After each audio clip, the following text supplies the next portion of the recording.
And my first takeaway from the book is that we should stop thinking that our past determines our present and our future. Now, this is somewhat counterintuitive because most of us have bought into the Freudian school of psychology, which says that the way your childhood and your upbringing, all of that stuff determines to an extent who you are as a person today. And therefore, if you want to figure out stuff about today, you look at your past and then you figure things out and then et cetera, et cetera. Like, for example, we would assume that if you were bullied as a child or if your parents divorced when you were younger, then you might have a bit more of a pessimistic outlook about marriage because that was the experience that you had when you were a child. But one of the key insights from Adlerian psychology is that we in fact do not need to be defined by our past. And he thinks that we should be, and in fact we are, completely free in the present right now to choose our behavior, to choose our emotions, to choose our own goals, and to not let the past define us. If we use this marriage example again, Adler might say that, hey, not everyone whose parents were divorced has pessimistic views about marriage. And so it's not a requirement that if your parents are divorced, you now have pessimistic views about marriage. There is something else going on, which is not as simple as like the Freudian school of psychology would have us believe. And there's a few different funky terms in Adlerian psychology to explain this idea. And his main thing is that he wants us to separate our present goals, which is teleology, from the past causes, which is etiology. And this separation between teleology and etiology means that Adler makes some pretty strong claims. For example, one of the bold claims in Adlerian psychology is that trauma does not exist.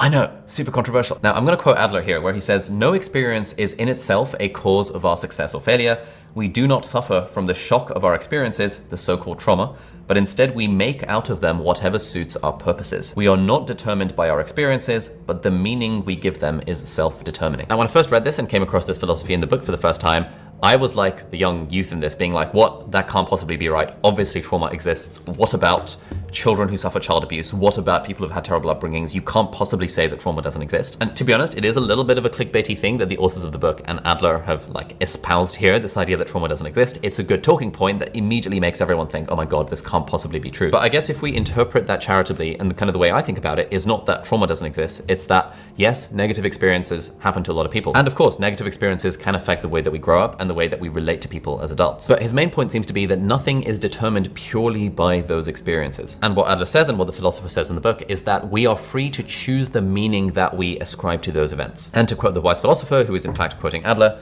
no matter what has occurred in your life up to this point, it should have no bearing at all on how you live from now on. Now, I want to say another caveat. When it comes to self-help books like this, it's not really a case of like taking their insights and their teaching at completely face value and thinking, this person says trauma doesn't exist, therefore they're a dickhead, therefore I'm not going to listen to anything they have to say. It's about taking everything that we read in these advice-giving-y, self-helpy type books with a bit of a pinch of salt and applying it to our own experience and thinking, is this a useful mental model for me to have moving forward? And for me personally, I think it's a pretty good mental model that for me and in my life